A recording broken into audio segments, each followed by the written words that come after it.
नमस्कार दोस्तों, एक बार फिर से स्वागत है आपका मेरे YouTube channel study with civil buddy में। और मैं हूं अमित सिंह भदौरिया। आज हम बात करने वाले हैं ऑटोकैड के लेक्चर नंबर 4 की। इससे पहले के जो 3 लेक्चर्स हैं वो अपलोड किए जा चुके हैं। उनमें हमने डिस्कशन किया था कि ऑटोकैड का इंट्रोडक्शन क्या है, इसका इंटरफेस कैसा होता है, इंपॉर्टेंट कमांड्स क्या होती हैं।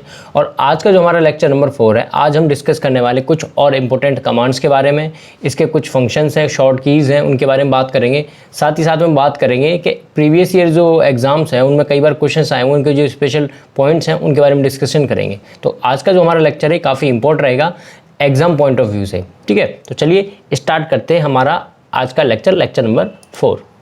सबसे पहले हम बात करते हैं कि जो ऑटोकैड है उस ऑटोकैड के कितने टाइप हैं। तो ध्यान रखना, ऑटोकैड कितने टाइप का होता है। ऑटोकैड होता है 5 टाइप का।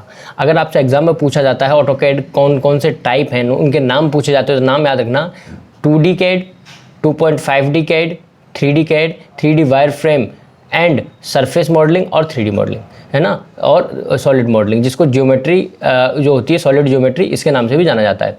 अगर आपसे फ्लैट ड्राइंग कहा जाए तो आपका 2D हो जाएगा। अगर आप प्रिज्मेटिक मॉडल कहा जाए तो 2.5D हो जाएगा। क्योंकि कई बार क्या होता है, ये 2.5D जो होता है ये नहीं मिलता है, ये मिलता क्या है, ओनली प्रिज्मेटिक मॉडल के नाम से ही एग्जाम में कई बार मिलता है, या बुक्स में आपको कई बार होता है प्रिज्मेटिक मॉडल के नाम से आपको यही मिले। तो जो मॉडल है प्रिज्मेटिक मॉडल, इसके नाम से भी मिल सकता है या फिर 2.5D कैड के नाम से मिल सकता है।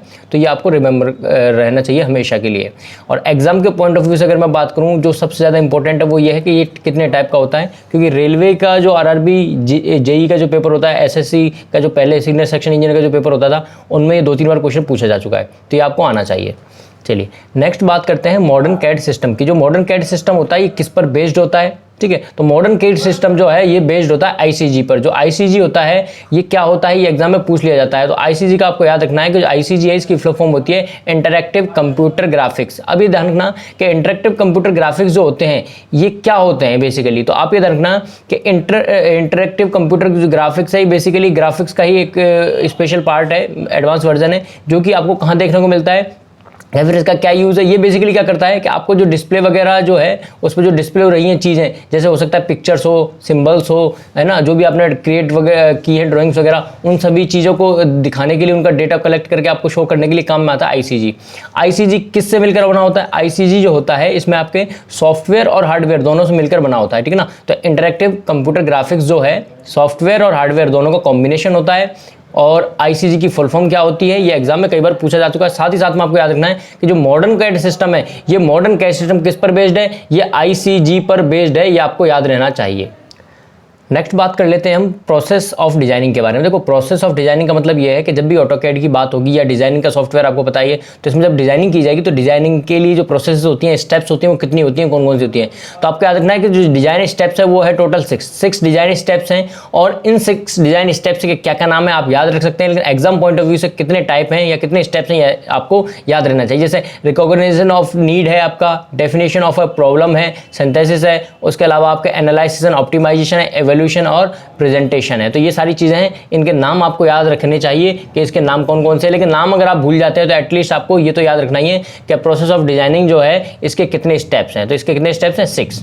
नेक्स्ट है आपका फंक्शनलिटी एरिया ऑफ कैड। जो कैड होता है उसका फंक्शनलिटी एरिया जो होता है उसको कितनी कैटेगरीज में डिवाइड किया गया है। तो आपको याद रखना है कि इसको टोटल 4 कैटेगरीज में डिवाइड किया गया है। कौन कौन सी होती हैं 4 कैटेगरीज, ये होती हैं geometric modelling, engineering analysis, design review and evaluation, और लास्ट होती है फाइनल ऑटोमेटेड ड्राफ्टिंग। तो ये 4 आपके functional area of the CAD है, ये आपको याद रहने चाहिए। एग्जाम में काफ़ी बार इनसे क्वेश्चन पूछा जा चुका है। चलिए नेक्स्ट बात करते हैं CRT के बारे में। देखो CRT क्या होता है, CRT की फुल फॉर्म क्या है, ये एग्जाम में पूछा जा सकता है। तो आप याद रखना कि जो CRT है, CRT का फुल फॉर्म है कैथोड रे ट्यूब। अभी जो कैथोड रे ट्यूब है कहाँ लाई जाती है उपयोग में, ये भी आपको पता होना चाहिए। जितनी भी हमारे ट्रेडिशनल कंप्यूटर मॉनिटर्स होते थे, टीवी वगैरह होती थी, इनकी जो डिस्प्ले होती थी यानी मॉनिटर जो होता था, उस मॉनिटर में ये काम में लिया जाता है ट्यूब। बेसिकली इस ट्यूब में क्या होता है, कलर कॉम्बिनेशन होते हैं, 3 कलर होते हैं इसमें, जिनका नाम होता है RGB। अगर RGB की फुल फॉर्म याद रखनी है तो आप कह सकते हो R4 आपका हो गया रेड, G4 होगा ग्रीन, B4 होगा ब्लू। तो ये क्या काम करता है बेसिकली कि आप जिस मॉनिटर पर वर्क कर रहे हो, ठीक है ना, उस मॉनिटर पर जो डिस्प्ले है उस डिस्प्ले में जो भी दिखाई दे रहा है आपको, कलर कॉम्बिनेशंस हैं या जो भी चीज़ें हैं, वो सब किसकी वजह से दिखाई दे रहा है, CRT की वजह से दिखाई दे रहा है। तो एग्जाम में क्वेश्चन पूछा गया था एक बार, जब ये पूछा गया था कि जो कंप्यूटर एम्प्लॉय है या फिर ऑटोकैड एम्प्लॉय है वो जिस तरह से वर्क करता है ऑटोकैड पर, तो वो किसके थ्रू मतलब ये इंटरेक्शन करता है, किसके थ्रू ये सारी चीज़ें देख पाता है, तो ये CRT के थ्रू देख पाता है, CRT की मदद से देख पाता है। तो ये आपको चीज़ें याद रखनी है। इसके अलावा CRT के अलावा जो इंपॉर्टेंट है वो है कुछ शॉर्ट कीज़। जो शॉर्ट की हैं वो आपको हमेशा याद रखनी चाहिए ऑटोकैड में, क्योंकि ये शॉर्ट की से बहुत बार क्वेश्चन आता है और काफ़ी बार इन क्वेश्चंस का जो आपने देखा होगा कि इनसे क्वेश्चन बनते हैं अलग अलग एग्जाम्स में, तो इससे भी एग्जाम में क्वेश्चन बन सकता है। तो आपको याद रखना है कि कंट्रोल 0 जो है वो किस लिए काम में लाई जाती है। कंट्रोल 0 जो शॉर्ट की है उसका काम बेसिकली होता है कि आपकी जो ड्राइंग है सिर्फ आपको ड्राइंग वाला एरिया दिखे, बाकी का आपका जो भी एरिया है, टैब्स है और आपके जितने भी टैब हैं और आइकन्स वगैरह जितने भी आपको दिखाई दे रहे हैं, जितने भी टूल्स हैं, वो सारे के सारे हाइड हो जाएं। तो उनको हाइड करने के लिए आप कंट्रोल 0 प्रेस कर सकते हो। जैसे मैं आपको बता भी देता हूं डेमो के तौर पर, जैसे कि आपके सामने ये ऑटोकैड है, ठीक है, अभी ऑटोकैड दिख रहा है, अभी आपको यहाँ पर देखिए टैब और टूल्स वगैरह सारे दिखाई दे रहे हैं। अब जैसे अगर मैं इसमें कंट्रोल 0 प्रेस कर दूंगा तो देखना ये सब गायब हो चुके हैं, ठीक है ना, यहाँ से ये सब गायब हो गया है। और अगर वापस से आपने कंट्रोल 0 किया तो ये वापस से आ जाएंगे, ब्रिंग बैक, ठीक है ना, तो ये वापस से आ जाएंगे। तो ये तरीका है, इन चीज़ों को आपको याद रखना है कि किस तरह से कंट्रोल 0 का काम होता है। सिमिलरली आप ऐसे ही और भी कमांड्स हैं और भी शॉर्ट कीज़ है, उनका भी आपको याद रखना है। जैसे एक तो है आपके कंट्रोल 1, जो कंट्रोल 1 है, कंट्रोल 1 का आपको याद रखना है कि कंट्रोल 1 से क्या होता है कि प्रॉपर्टीज ऑफ प्लेट है वो आएगी आपके कंट्रोल 1 से, ठीक है। तो कंट्रोल 1 के थ्रू आपके ये आएगी। कंट्रोल 2 के थ्रू क्या होगा, डिजाइन सेंटर आता है। उसके अलावा कंट्रोल 3 से क्या होता है, टूल प्लेटे आता है। और कंट्रोल 9 से क्या होता है, ब्रिंग बैक टॉगल बटन। यानी टॉगल बटन जो हैं अगर वो चले गए हैं किसी वजह से, वो शो नहीं हो रहे हैं, तो उनको वापस लाने के लिए आप क्या कर सकते हो, कंट्रोल 9 आप प्रेस कर सकते हो। अब क्वेश्चन ये बनता है कि टॉगल बटन कौन से, तो टॉगल बटन ये वाले स्टेटस बार पर जो बटन दिख रहे हैं, ऑर्थो, स्नैपिंग, ग्रिड वगैरह, ये सारे ये टॉगल बटन से कहलाते हैं। अगर ये आपको वापस चाहिए किसी वजह से चले गए हैं तो आप क्या करोगे, कंट्रोल 9 प्रेस करोगे, ठीक है। समझ में आ रहा है ना चीजें, तो ये आपको याद रखनी है। बहुत इंपॉर्टेंट चीजें हैं ये सारी की सारी, ठीक है। इसके अलावा Alt F4 का काम होता है कि आप जिस विंडो पर वर्क कर रहे हो उस विंडो को अगर आपको बंद करना है, ठीक है ना, एक ही बटन से डायरेक्टली क्लोज करना है उसको, तो क्लोज करने के लिए काम आता है Alt F4। जबकि आपकी कंट्रोल F4 है वो काम आता है कि करंट जिस ड्राइंग पर आप वर्क कर रहे हो उस करंटली ड्राइंग को सिर्फ बंद करना है। तो ध्यान रखना, A4 होता है Alt और A4 होता है Alt। तो जब पूरी की पूरी विंडो को बंद करना है तो Alt आएगा। और C4 होता है करंट और C4 ही होता है आपका कंट्रोल। तो आपको जब सिर्फ करंट ड्राइंग को बंद करना है तो आपको कंट्रोल के साथ में F4 प्रेस करना है। क्योंकि देखो F4 यहाँ पर भी है, F4 यहाँ पर भी है, तो फर्स्ट लेटर उससे आप याद रखो, C4 करंट और C4 कंट्रोल, A4 ऑल्ट और A4 ही क्या हो जाएगा, ऑल। तो ऑल विंडो को, अगर पूरी विंडो को क्लोज करना है तो आप ऑल्ट दबा सकते हो। तो इस तरह से मैंने याद रख रखा है, आप भी याद रख सकते हो, ठीक है। चलिए नेक्स्ट और पॉइंट्स हैं, जैसे मिनिमम जो लेयर होती है ऑटोकैड में कितनी होती है, तो मिनिमम जो लेयर होती है वो एक होती है। मैंने आपको बताया था कि लेयर क्या है, बेसिकली एक सरफेस होता है जो कि हमें दिखाई नहीं देता, लेकिन जिस पर हम ऑब्जेक्ट्स बनाते हैं, जितने भी ऑब्जेक्ट है, जितनी भी ड्राइंग वो बनाएंगे, अलग अलग लेयर ले सकते हैं हम, लेकिन कम से कम एक लेयर तो लेनी ही पड़ेगी अगर आपको ऑब्जेक्ट बनाना है। विदाउट लेयर यानी कि विदाउट आप सरफेस पे, आप किसी ना किसी एक सरफेस पर ही तो बनाओगे, आप ड्राइंग बनानी है तो बिना सरफेस पे कैसे बनाओगे, तो कम से कम एक आपको मिनिमम लेयर लेनी ही पड़ेगी। मैक्सिमम आप कितनी भी ले सकते हो, लेकिन मिनिमम एक लेयर आपको लेनी होगी। इसके अलावा जो रोटेशन कमांड है, आरो एंटर रोटेट करवाया जाता है जब किसी ऑब्जेक्ट को, तो रोटेट किस पॉइंट के अबाउट होता है, ध्यान रखना ये बेस पॉइंट के अबाउट रोटेट होता है। WCS की क्या फुल फॉर्म है, WCS की फुल फॉर्म होती है वर्ल्ड कोऑर्डिनेट सिस्टम, और UCS की क्या फुल फॉर्म होती है, यूजर कोऑर्डिनेट सिस्टम। तो ये भी इंपॉर्टेंट है, दोनों के दोनों एग्जाम में पूछ लिए जाते हैं, इंटरव्यू में पूछ लिए जाते हैं, तो काफी इंपॉर्टेंट है। इसके अलावा लाइन की कमांड क्या होती है, L एंटर होती है, लाइन वेट की LW, और लाइन स्केल की, ठीक है ना, लाइन टाइप की, ये सब पूछ लेते हैं। इसके अलावा एक और पूछा जाता है कि लाइन टाइप स्केल की क्या होती है। जब लाइन टाइप स्केल की बात होगी तो इसकी कमांड होती है LTS, L for line, T for type, S for scale. तो LTS कमांड भी आपको याद रखनी है।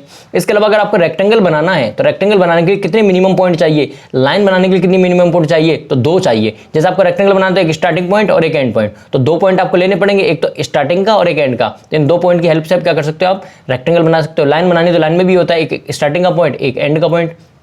आर्क में कितने चाहिए और आपके सर्कल में कितने चाहिए, ये मैं लास्ट में आपको बता दूंगा, ठीक है ना। ये एग्जाम में पूछे जाते हैं इसलिए बता रहा हूँ, क्योंकि आर्क और सर्कल में क्या होता है, फिक्स नहीं होता है। ये बहुत सारे मेथड्स होते हैं जिनके थ्रू बनाया जाता है, लेकिन आपके रेक्टेंगल और लाइन इन दोनों में फिक्स है, इसलिए इसके एग्जाम में पूछा जाता है। इसके अलावा एक कमांड होती है एक्सट्रूड कमांड। जो एक्सट्रूड कमांड है 3D में काम में ली जाती है, ध्यान रखना, और 2D में आपके कौन सी ली जाती है, एक्सटेंड। अगर मान लीजिए आपके रेक्टेंगल है और इस रेक्टेंगल से आपको क्या बनाना है, बॉक्स बनाना है, तो बॉक्स बनाने के लिए क्या करना पड़ेगा, तो लंबाई चौड़ाई तो इसकी है, अभी लंबाई भी है, चौड़ाई भी है, ऊंचाई नहीं है, तो इसको पकड़ के ऊंचे ऊपर की तरफ उठा दो तो ये क्या होगा, ऊपर उठाने से क्या बन जाएगा कि एक बॉक्स की तरह बन जाएगा, ठीक है ना। तो अब ये बॉक्स बन गया तो ये क्या बन जाएगा, 2D ऑब्जेक्ट से हटके क्या बन जाएगा, ये एक 3D ऑब्जेक्ट बन जाएगा। तो जैसे ये 3D ऑब्जेक्ट बन गया तो अभी क्या हो जाएगा, इसको हम बोलेंगे ये 3D ऑब्जेक्ट किसकी वजह से बना है, ये एक्सट्रूड कमांड की वजह से बना है। जबकि एक्सटेंडेड कमांड क्या करती है, 2D ऑब्जेक्ट को या तो बड़ा कर देगी खींच के, ठीक है ना, या तो इधर से या इधर से कहीं से भी बड़ा कर सकती है खींच के। लेकिन एक्सट्रूड कमांड क्या करती है, उसकी जो डायमेंशन है उस डायमेंशन को चेंज कर देगी, एक नई डायमेंशन ला देगी जेड डायरेक्शन में, ठीक है। ये एक्सट्रूड कमांड होती है। एक इरेज कमांड होती है। इरेज कमांड का काम क्या होता है, अगर किसी ऑब्जेक्ट को आपको हटाना है, डिलीट करना है, तो आप क्या कर सकते हो, इरेज कमांड का यूज कर सकते हो। तो ई एंटर इसकी की है, ठीक है ना, इस ध्यान रखना। इसके अलावा अगर आपने कोई ड्राइंग है, किसी ड्राइंग पर आप वर्क कर रहे हो और उस ड्राइंग को आपने कंप्लीट कर लिया है और कंप्लीट करने के बाद में आप चाहते हो कि इसका आप प्रिंट आउट निकालें, ओके, मतलब आप चाहते हो इसकी हार्ड कॉपी निकाली जाए, तो उसके लिए आपको प्रिंट लेना होगा। तो प्रिंट लेने के लिए आपको कंट्रोल पी आपको प्रेस करनी होगी। कंट्रोल पी प्रेस करने के बाद में क्या होता है कि ऐसा इंटरफेस ओपन होता है जिसमें ये सारी आपकी क्या होती है, इन्फॉर्मेशन फिल करनी होती है। यहाँ पर आपको प्रीव्यू दिख जाता है कि कैसी आपकी ड्राइंग दिखने वाली है और फिर आप क्या कर सकते हो, यहाँ से प्रिंट ले सकते हो। तो ये प्रिंट लेने का तरीका है, बहुत कम लोग होते हैं जिनको आइडिया होता है प्रिंट के बारे में, ठीक है। चलिए नेक्स्ट है फिर आपका यूनिट के बारे में डिस्कशन कर लेते हैं। देखो कमांड्स जो है वो मैंने बता दिए हैं बेसिकली, लेकिन कमांड्स के अलावा भी और भी चीजें हैं जो याद रखनी है। वो जो कमांड्स के अलावा चीजें याद रखनी, वो सारी चीजें आज हम डिस्कस कर रहे हैं, ठीक है। चलिए देखिए, आपसे पूछा जाता है यूनिट्स के बारे में कि ऑटोकैड में कितनी यूनिट होती हैं। तो ऑटोकैड में 5 टाइप की यूनिट होती है। पहला सवाल तो ये है, कितने टाइप की होती हैं, 5 टाइप की। कौन कौन सी होती हैं, आर्किटेक्चरल, डेसिमल, इंजीनियरिंग, फ्रैक्शनल और साइंटिफिक। तो ये इनके नाम है, नाम भी आपको याद रहने चाहिए। जैसे कि अगर आप यहाँ पर यूएन एंटर करेंगे, यूएन एंटर करने पर आपकी यूनिट्स ओपन होंगी और यूनिट के देखो यहाँ पर ऑप्शन आते हैं पांचों के पांचों, ये 5 ऑप्शन आते हैं यहाँ पे कि कौन कौन सी यूनिट है, कौन सी किस यूनिट में आप वर्क करना चाहते हो। अगर आप डिटेल में जानना चाहते हो तो यूनिट के बारे में ये मैंने यहाँ पे ऐड की इन्फॉर्मेशन, इसको आप पढ़ सकते हो। जो चीज़ें याद रखनी है एग्जाम पॉइंट ऑफ व्यू से वो 2 ही हैं। एक तो ये याद रखना कि जो आर्किटेक्चरल यूनिट है, आर्किटेक्चरल यूनिट में फिट और इंचेज में काम होता है। इंजीनियरिंग जो यूनिट है इसमें भी फिट और इंचेज में काम होता है। तो इन दोनों में फर्क क्या है, दोनों में फर्क क्या है, दोनों में फर्क ये है कि आर्किटेक्चर में तो जो यूज किया जाएगा वो फ्रैक्शन यूज किए जाएंगे। फ्रैक्शन मतलब ऐसे कि मान लीजिए आपको ऐसे लिखना है 15 फीट 2 इंच, तो ऐसे लिख दिया। लेकिन अगर 15 फीट 2.5 इंच हो तो आपको लिखना पड़ेगा 15 फीट 2 1/2 और फिर इंच, मतलब आपको बटे में लिखनी होंगी चीजें, फ्रैक्शन में लिखनी होगी, ठीक है ना। लेकिन अगर इंजीनियरिंग है, इंजीनियरिंग यूनिट है, तो वहां पर आप डेसिमल में लिखोगे। आप लिख सकते हो 15 फीट 2.5 इंच, यानी पॉइंट्स का यूज होगा किसमें, इंजीनियरिंग में, और आर्किटेक्चर में किसका यूज होगा, डेसिमल का यूज होगा। ये आप याद रख सकते हो एक्स्ट्रा चीज, बाकी आपको नाम याद रहने चाहिए। इसके अलावा बात करते हैं वर्क स्पेस की। देखो वर्क स्पेस क्या होता है ये मैंने ऑलरेडी बताया था, फर्स्ट लेक्चर में ही बता दिया था मैंने वर्क स्पेस क्या होता है। लेकिन वर्क स्पेस कितने टाइप का होता है ये एग्जाम में पूछ लिया जाता है। वर्क स्पेस जो है वो 3 टाइप का होता है। कौन कौन सा होता है भाई, ये होता है ड्राफ्टिंग एनोटेशन, 3D बेसिक्स और 3D मॉडलिंग, ये 3 टाइप का होता है। कई बार क्या होता है, ये एग्जाम में कई बार पूछा जाता है 3 टाइप का होता है, लेकिन कई बुक्स में कई जगह हो सकता है आपको वो 4 टाइप का बता दे। इसमें एक चीज और ऐड कर देगा, जो क्लासिक है ऑटोकैड क्लासिक, उस क्लासिक को भी ऐड कर देते हैं कई बार, तो ध्यान रखना ऑटोकैड क्लासिक में इंक्लूड नहीं किया जाता है। ये जो 3 है ये किस बेसिस बता रहा हूँ, ऑटोडेस्क, ठीक है ना। ऑटोडेस्क जो होता है, ऑटोडेस्क जो है इनका खुद का सॉफ्ट जहाँ से ये बनाया है, ऑटोडेस्क खुद उनकी वेबसाइट पर इसको 3 टाइप का बता रखा है, ठीक है ना। तो अगर किसी आप बुक में जा रहे हो तो बुक में जाने से पहले ऑथेंटिक इन्फॉर्मेशन ले लेना कि इसके 3 टाइप है 4 टाइप है, ठीक है। 3 टाइप ही है, एग्जाम में क्वेश्चन पूछा भी जा चुका है, वहां पर भी इसने 3 टाइप ही आंसर माने हैं। तो कंफ्यूज मत होना 3 टाइप और 4 टाइप के अंदर, ठीक है। तो मैं पहले बता देता हूँ जहाँ कंफ्यूजन होने वाला हो आपको या कोई दिक्कत हो, ठीक है। कहाँ देख सकते हो आप, यहाँ जैसे आप जाओगे ड्राफ्टिंग एनोटेशन में, तो पहला ड्राफ्टिंग एनोटेशन हो गया, फिर 3D हो जाएगा, 3D मॉडलिंग, 3D बेसिक्स, और लास्ट में आता है क्लासिक वाला। तो ये क्लासिक वाला ध्यान रखना ऑप्शन में नहीं काउंट किया जाता है, ध्यान रखना, ठीक है ना, ये पुराना है। चलिए फिर बात कर लेते हैं ग्रिप पॉइंट की। ग्रिप पॉइंट क्या होते हैं, ग्रिप पॉइंट होते हैं ब्लू कलर के, ठीक है। किसी ड्राइंग में क्या है, ड्राइंग को अगर आप सेलेक्ट करते हो तो उसमें ब्लू ब्लू जो पॉइंट दिखते हैं वो कहलाते हैं आपके क्या, ग्रिप पॉइंट। अब आप बोलोगे सर कैसे ब्लू पॉइंट, कहाँ ब्लू पॉइंट, समझ में नहीं आया, क्या बोलना चाहते हो आप, तो चलो समझा देते हैं। मान लीजिए कोई ड्राइंग है, जैसा आपने सर्कल बनाया और जैसे सर्कल को सेलेक्ट किया, सेलेक्ट करते ही आपको देखो ये ब्लू पॉइंट दिख रहे हैं एक सेंटर पर और चारों कोऑर्डिनेट पर। तो ये ब्लू पॉइंट जो दिखने लगते हैं यही ब्लू पॉइंट क्या कहलाते हैं, ग्रिप पॉइंट कहलाते हैं। इनके थ्रू आप क्या कर सकते हो, ग्रिपिंग कर सकते हो, छोटा बड़ा कर सकते हो, अपनी शेप को चेंज कर सकते हो। तो सर्कल में कितने काउंट करना, 1 2 3 4 5। तो सर्कल में जो ग्रिप पॉइंट है वो तो होते हैं 5। रेक्टेंगल में कितने हैं, 4 तो कॉर्नर पर हैं, चारों कॉर्नर पर हैं, ठीक है, और 4 कहाँ हैं, मिड साइड पर है, तो कितने हैं, 8। तो रेक्टेंगल में ग्रिप पॉइंट कितने होते हैं, 8 होते हैं, जबकि सर्कल में कितने होते हैं, 5 होते हैं। तो आपको ये याद रखना है कि इनका क्राइटेरिया किस में कितने कितने होते हैं, ठीक है, समझ में आ रहा है ना चीजें। चलिए कुछ इंपॉर्टेंट नोट और हैं, जैसे कि मैंने डिवाइड का आपको बताया था कि डिवाइड जो कमांड होती है वो किस काम में आती है, ठीक है ना। तो अब यहाँ पर क्वेश्चन ये पूछा जाता है कि डिवाइड जो कमांड है वो किस काम में आती है। तो डिवाइड कमांड क्या करती है, जैसे मान लीजिए आपने एक लाइन बनाया और इस लाइन को इक्वल पार्ट्स में अगर डिवाइड करना है, जैसे 1 2 3 4 5 जितने भी पार्ट में करना है इक्वल सबकी लेंथ क्या होनी चाहिए, बराबर होनी चाहिए, तो आप डिवाइड कमांड यूज में लेते हो। लेकिन अगर आपको कोई लाइन है और आप चाहते हो कि यार ये वाली जो लेंथ है ये पर्टिकुलर इतनी होनी चाहिए और ये वाली इतनी होनी चाहिए, मतलब पहले ही डिफाइन कर लो आप, है ना। तो पहले अगर आप सोच समझ के बना रहे हो कि यार इसको 5 सेंटीमीटर रखते हैं, 2 सेंटीमीटर रखते हैं, टोटल 7 सेंटीमीटर ऐसा कुछ, तो उस केस में आपको कौन सी कमांड यूज में लेते हो, आप मेजर कमांड यूज में लेते हो। मतलब प्री डिफाइंड लेंथ के लिए मेजर कमांड और इक्वल आप साइज में अगर आपको डिस्ट्रीब्यूट करना है तो डिवाइड कमांड, ठीक है। इसके अलावा एक और इंपॉर्टेंट कमांड होती है उप्स कमांड। उप्स कमांड क्या करती है कि जैसे मान लीजिए आपने किसी ड्राइंग पर वर्क कर रहे हैं, मान लीजिए किसी ड्राइंग पर वर्क किया और आपने उस ड्राइंग पर वर्क करते हुए आपने 2 ड्राइंग बनाई, एक पहले बनाया अच्छा नहीं बना, आपने इसको हटा दिया, ऐसे इरेज कर दिया, फिर आपने दूसरा ऑब्जेक्ट बना लिया। पता चला कि यार ये अब वाला जो ऑब्जेक्ट है तो खराब है, पहले वाला ही सही था, तो पहले जो आपने इरेज कर दी है ड्राइंग उसको अगर वापस लाना है तो वापस लाने के लिए आप क्या करते हो, उप्स कमांड यूज में लेते हो। तो oops command is use to bring back the last erase drawing by unerase, ठीक है ना। तो अगर आपको अनइरेज करना है यानी कि इरेज की हुई ड्राइंग को वापस लेके आना है तो उप्स कमांड यूज में लेते हो। इसके साथ में बहुत इंपॉर्टेंट है लास्ट कमांड। लास्ट कमांड क्या करती है कि जैसे मान लीजिए आपने 2 ड्राइंग है, ठीक है, एक ड्राइंग यहां पर बनाई और एक ड्राइंग यहां पर बनाई। पहले वाली जो ड्राइंग बनाई अच्छी नहीं थी, आपने डिलीट कर दी। अब आपके सामने सिर्फ ये अपनी वाली ड्राइंग है। अब आपको देखने से पता चला कि यार ये जो ड्राइंग है अपनी, ये वाली जो ड्राइंग है अभी अपन ने जो बनाई है, ठीक है ना, करंट जो ड्राइंग है ये अच्छी है, पुरानी वाली खराब है। तो ये पुरानी वाली जो खराब है ये आपने वापस ले ली थी, किसके थ्रू, उप्स के थ्रू, मतलब उप्स के थ्रू वो वापस लेके आ गए, तो दो बन गई अब आपके, ये तो पुरानी वाली और ये नई वाली। अब आप चाहते हो कि दोनों को कंपेयर किया, नई वाली ज्यादा अच्छी है तो पुरानी वाली को वापस हटा दो, तो पुरानी वाली को हटाना है तो उसके लिए लास्ट कमांड यूज में आएगी। ध्यान रखना, last command is used to erase the last drawing when we working on current drawing. मतलब आपके पास में दोनों चीजें हैं, दोनों उल्टे चलते हैं। मतलब उप्स जो करता है उसका जस्ट उल्टा कौन करता है, लास्ट करता है। मतलब उप्स के थ्रू आप क्या कर सकते हो, ये करंट ड्राइंग है, ठीक है, और ये पहले वाली ड्राइंग है। अगर पहले वाली ड्राइंग को लाना है, पहले वाली ड्राइंग को शीट पर लाना है बाहर से तो उप्स है, और पहले वाली ड्राइंग को हटाना है वहां से तो आपकी लास्ट ड्राइंग है, ठीक है ना। तो लास्ट कमांड और उप्स कमांड दोनों आपको याद रखनी है। जो ट्रेस कमांड होती है वो आपके थिक लाइंस के लिए यूज की जाती है। थिक लाइन मतलब मोटी लाइंस, इनके लिए आपकी ट्रेस कमांड यूज में ली जाती है, याद रखना है आपको। चलिए अब इंपॉर्टेंट थोड़ा सा और बात कर लेते हैं ब्लॉक के बारे में, क्योंकि ब्लॉक वाला जो है मैंने लास्ट जो लेक्चर उसमें डिस्कस नहीं किया था, काफी बड़ा हो गया था लेक्चर। तो देखो ब्लॉक के बारे में बात कर लेते हैं। ब्लॉक क्या होता है, ब्लॉक बेसिकली क्या होता है, ब्लॉक क्रिएट कैसे करते हैं, पहला तो क्वेश्चन है। ब्लॉक क्रिएट करने के लिए आपकी जो कमांड है एलाइज है वो है बी। ब्लॉक क्या करता है, ब्लॉक क्या करेगा कि आपको जिन चीज़ों की जरूरत पड़ने वाली है लगातार अलग अलग ड्राइंग्स में, जैसे मान लीजिए मैं सिविल इंजीनियर हूं, मैं किसी के लिए ड्राइंग बनाता हूं, तो उस ड्राइंग में मुझे पता है जो डोर्स हैं वो हर ड्राइंग में मुझे प्रोवाइड करने पड़ेंगे, विंडो है वो हर ड्राइंग में प्रोवाइड करनी पड़ेंगे। तो डोर और विंडो हर बार हर ड्राइंग में नया नया बनाने से बेटर है कि यार ड्राइंग में मैं डोर और विंडो को पहले ही कहीं किसी लाइब्रेरी में सेव कर देता हूं, और होगा क्या, सेव पड़ा रहेगा तो यहाँ से कॉपी करके वापस ला दिया करेंगे हर बार, ठीक है ना। तो यार ये जिस तरह से सेव किया जाता है, जिस तरह से इनको बनाया जाता है, उसको क्या कहा जाता है, ब्लॉक। तो इस तरह से जो क्रिएट कर गया आपने, एक बार क्रिएट कर लिया डोर को, तो इनको डोर को बना लिया, तो इसको सेव करना हो तो क्या बोलेंगे, इसको ब्लॉक बोला जाता है। इनको क्या बोला जाता है, ब्लॉक। इंसर्ट करवाना हो ब्लॉक को, यानी कि ये जो डोर है जो आपने बना दिया है इसको इंसर्ट करवाना, लेके आना है ड्राइंग पर, तो उसके लिए क्या की यूज मिली जाती है, आई। इंसर्ट ब्लॉक के लिए आई यूज मिली जाती है। अगर आपको ब्लॉक को एडिट करना है, डोर वगैरह जो आप लेके आए हो, विंडो लेके आए हो, उसको एडिट करना है तो उसके लिए जो कमांड है वो है BE एंटर, ठीक है ना। और जहां इनको रखा जाता है ना जिस लाइब्रेरी में, उसको बोला जाता है डिजाइन सेंटर। क्या बोला जाता है, डिजाइन सेंटर। तो ये भी आप याद रख सकते हो। तो ये ब्लॉक से रिलेटेड काफी इंपॉर्टेंट इन्फॉर्मेशन थी। अगर आपको देखना है कि जैसे मान लीजिए ड्राइंग थी और आपने क्या किया, 10-12 डोर लेके आ गए अपनी ड्राइंग में, ठीक है ना, और आपको अब चेक करना है कि यार मैं कितने ड्राइंग लेके आया था, कितने डोर लेके आया था, विंडो लेके आया था, कितने मैंने यूज कर लिए। तो अगर काउंट करना हो ब्लॉक्स को तो बी काउंट यूज में ली जाती है। बी काउंट के थ्रू क्या कर सकते हो, आप काउंट कर सकते हो कि कितने आपने ब्लॉक्स यूज में लिए हैं। इसके अलावा एक और इंपॉर्टेंट कमांड है जिसको बोलता है पर्ज।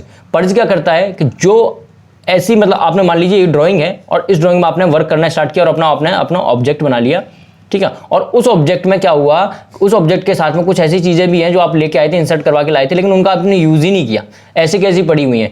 तो जो अननेसेसरी या अनयूज्ड जो ऑब्जेक्ट है उनको अगर डिलीट करना, हटाना है, तो उसके लिए कौन सी कमांड यूज में ली जाती है, पर्ज। समझ में आया? पर्ज का मतलब क्या है, जिन ऑब्जेक्ट्स को या जिन चीजों को आपने छेड़ा नहीं है बिल्कुल भी, या काम में नहीं लिया है, अननेसेसरी है, अनयूज्ड है, उनको अगर हटाना है तो आप पर्ज कमांड यूज में लेते हो। ओके, तो ये पर्ज कमांड थी। पर्ज एंटर करके आप कर सकते हो डायरेक्टली, इसकी की नहीं है। अगर आपको अटैच करनी है कोई ड्राइंग है, मान लीजिए पहले से एक ड्राइंग बनी हुई है और इस ड्राइंग पर एक और ड्राइंग लानी है जो पहले से और सेव की हुई है आपने पहले से ही। तो एक ड्राइंग पर दूसरी ड्राइंग को अगर अटैच करना हो या वहां से कोई चीज़ लेके आनी हो तो उसके लिए जो कमांड यूज में लेते हैं वो कौन सी कहलाती है, अलाइज कौन सी है, एक्स अटैच। कौन सी है, एक्स अटैच कहलाती है। तो एक्स अटैच का काम क्या है कि करंट ड्राइंग पर कोई और ड्राइंग है उसको अटैच करना हो तो ये आप यूज में ले सकते हो। इसके अलावा लाइन के बारे में मैंने बात कर ली थी, लेकिन लाइन कोऑर्डिनेट के बारे में नहीं बताया था मैंने कि जो लाइन है उस लाइन का अगर कोऑर्डिनेट आपको पता हो तो कोऑर्डिनेट के हेल्प से आप कैसे बना सकते हो लाइन। देखो एक तरीका तो ये कि आपने फर्स्ट पॉइंट सेलेक्ट किया, सेकंड पॉइंट सेलेक्ट किया और आपने क्या किया, लाइन बना ली नॉर्मली। लेकिन अगर आपको कोऑर्डिनेट मिल जाए तो कोऑर्डिनेट के थ्रू आप कैसे बनाते हो तो ये ध्यान रखना, कोऑर्डिनेट के थ्रू अगर आपको बनानी है तो वहां पर एक सिंबल यूज में लिया जाएगा @ वाला। इस सिंबल की हेल्प से बेसिकली हम क्या करते हैं, कोऑर्डिनेट सिस्टम प्रोवाइड करते हैं। जैसे मान लीजिए 1,2 आपको कोऑर्डिनेट दिए हुए हैं, क्या है, x, y के फॉर्म में देते हैं ना हम, तो यहाँ 1,2 है। तो आपको जब इनपुट करना होगा जब कमांड लाइन पर तो आपको क्या लिखना पड़ेगा, पहले लिखना पड़ेगा @ फिर 1 फिर कॉमा फिर 2। तो इस तरह से अगर आप लिखते हो तो वो फर्स्ट पॉइंट सेलेक्ट कर लेगा। फिर आप क्या करोगे, सेकंड पॉइंट के हेल्प लोगे। तो सेकंड पॉइंट के जो आपने जो भी पॉइंट सेलेक्ट किए होंगे 4, 5 है तो उनको एंटर करोगे, फिर उनको प्रोवाइड करोगे, फिर अपने आप एक लाइन बन जाएगी जो पॉइंट्स हैं उनको कनेक्ट कर लेगी। तो इस तरह से जो बनाई जाती है लाइन उनको बोला जाता है coordinate line. Line of coordinate जो होती है कोऑर्डिनेट के थ्रू बनाई जाती है। इसमें जो सिंबल यूज किया जाता है वो कौन सा किया जाता है, @ का किया जाता है। लेकिन अगर एंगल हो तो उसमें एंगल में क्या है, एंगल वाला साइन यूज में लिया जाता है कोण के लिए। ये भी आप याद रख सकते हो, ठीक है। बैकअप फाइल के बारे में अगर हम बात करें ऑटोकैड में, तो ऑटोकैड में जो बैकअप फाइल है वो .dwg फॉर्मेट में सेव की जाती है, ये हम जानते हैं। लेकिन इसमें कुछ और भी इंपॉर्टेंट बातें हैं जो हम नहीं जानते हैं। जैसे क्या क्या बातें हैं, एक तो ये बात है कि .dwg फॉर्मेट है ना, ये तो फाइनल फॉर्मेट है। मतलब जब ड्राइंग बन जाती है तो फाइनल ड्राइंग जब बनने के बाद में जो सेव होती है ड्राइंग, जिसको हम शेयर भी कर सकते हैं एक दूसरे को लैपटॉप में, कंप्यूटर्स में, तो वो .dwg। लेकिन कई बार क्या होता है आपको पता नहीं है कि हम जिस शीट पर वर्क कर रहे हैं, मान लीजिए शीट आपने ओपन की और यहाँ पर आपने एक सर्कल बना दिया, आपने सर्कल बना दिया है शीट ओपन करके सिर्फ, और कुछ नहीं किया है, तो अभी ये बेसिकली सेव हो चुकी है। ये किस फॉर्मेट में सेव हुई है, ये सेव हुई है $SB के रूप में, ठीक है ना, $SB के फॉर्मेट में सेव हो चुकी है अभी। लेकिन अगर आपने मान लीजिए यहाँ Ctrl+S दबा दिया, क्या दबाया, Ctrl+S, तो अभी जो फाइल सेव हुई है .bak के फॉर्म में, .bak के फॉर्म में अब सेव हो गई। लेकिन आपने पूरी ड्राइंग पे जो जो कंप्लीट करना था सारी ड्राइंग्स आपने कंप्लीट कर लिया है और कंप्लीट करके सेव करके अब आपने फाइल को कर दिया है क्लोज। तो क्लोज करने के बाद में अब ये जो फाइल सेव हुई है ना फाइनली बाय डिफॉल्ट, ये हुई है .dwg की फॉर्म में। तो ध्यान रखना अलग अलग फॉर्मेट में बाय डिफॉल्ट ये सेव होती रहती है, बैकअप फाइल बनती रहती है। तो ये बैकअप फाइल का भी आपको याद रखना है, क्योंकि एग्जाम में क्या होता है कि कई बार $SB का या .bak के बारे में पूछा जा सकता है। कि हमेशा आप ये मत सोचना कि रामबाण एक ही इलाज है .dwg। भाई .dwg अगर एग्जाम में मिला ही नहीं ऑप्शन में तो क्या ऑप्शन सेलेक्ट करोगे, तो उस केस में इनमें से आपको कोई सिलेक्शन कोई ऑप्शन है वो सेलेक्ट करना होगा। तो ये भी आप याद रखना है, ये काफ़ी इंपॉर्टेंट है।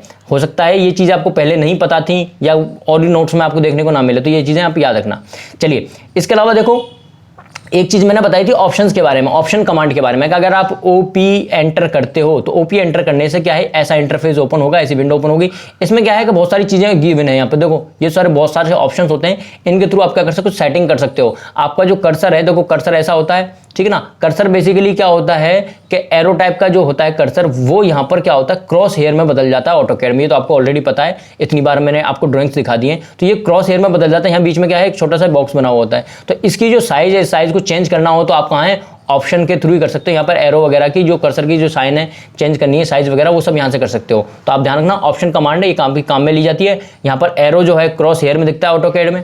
लेकिन एक इंपॉर्टेंट बात और है कि जो क्रॉस हेयर है वो क्रॉस हेयर हैंड में भी बदल जाता है, मतलब हाथ की शेप में भी बदल जाता है। कहाँ बदलता है, देखो मैं आपको बता दूं कि पान कमांड थी PN, है ना, PN कमांड थी। देखो अगर PN कमांड लगाओगे तो देखो अब ये ना तो एरो दिख रहा है ना कर्सर दिख रहा है, ठीक है ना तो कर्सर दिख रहा है ना क्रॉस हेयर दिख रहा है ना कुछ और। ये मुझे हाथ दिखाई दे रहा है, क्या काम है कि इसको पकड़ के आप शीट को इधर उधर ले जा सकते हो कहीं पर भी, ठीक है ना। इसको PN कमांड बोलते हैं। तो ये जो अगर आपसे एग्जाम में पूछ लिया जाता है कि जो कर्सर है वो क्रॉस हेयर या फिर क्रॉस हेयर जो है वो हैंड की शेप में कब चेंज होता है, कौन सी कमांड से होता है, तो कौन सी कमांड है, यहाँ पर देखो PAN कमांड, ठीक है ना। तो PAN कमांड होती है। अगर आपको हटाना है तो एस्केप प्रेस कर दो तो हट जाएगा, तो एस्केप के थ्रू यहाँ से हट जाएगा, ठीक है। इसके अलावा मैंने आपको बताया था कि अगर आपको लाइन बनानी है तो आपको कितने पॉइंट चाहिए, आपको 2 पॉइंट चाहिए, ठीक है। रेक्टेंगल बनाना 2 पॉइंट चाहिए। लेकिन अगर आपको सर्कल बनाना है तो सर्कल बनाना कैसे बना सकते हो, देखो सर्कल कितने मेथड, 1 2 3 4 5 6, तो टोटल 6 मेथड आपको दिखाई दे रहे हैं। इनके थ्रू बना सकते हो आप। रेडियस से बना लो, सेंटर से बना लो, सेंटर डायमीटर से बना लो, ठीक है ना, उसकी आप टेंजेंट से बना लो,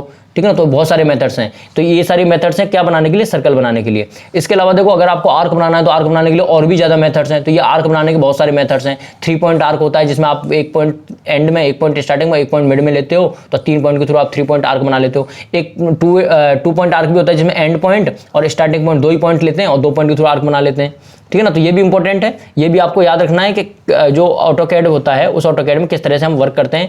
तो 2 पॉइंट प्रॉब्लम वगैरह, ये ब्लॉक वगैरह के बारे में मैंने आपको बता ही दिया है, ठीक है ना।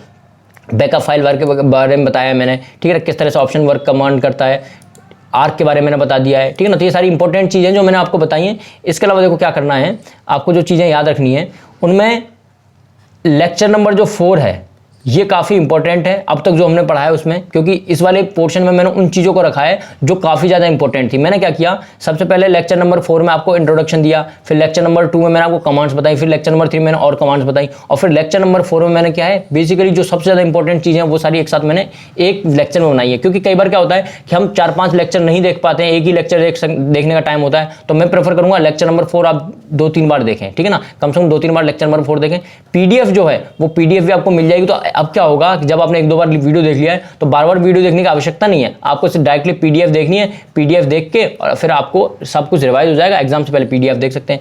PDF जो है वो आपको मेरे व्हाट्सएप से या टेलीग्राम से, जहाँ पे भी आप हो वहाँ से आपको प्रोवाइड कर दी जाएगी, ठीक है ना। टेलीग्राम जो PDF है उसका 20 रुपीज़ मैंने चार्ज रखा है। 20 रुपीज़ चार्ज भी नहीं, बेसिकली फ्री है ही, जैसा मैंने बताया भी था। तो आप अगर देना चाहो तो आप दे भी सकते हो, नहीं देना चाहो तो नहीं भी दे सकते, आपकी इच्छा है, जैसे आपको ठीक लगे, ठीक है। तो ये सारी चीज़ें थी जो मैंने आपको बताई हैं, इंपॉर्टेंट है।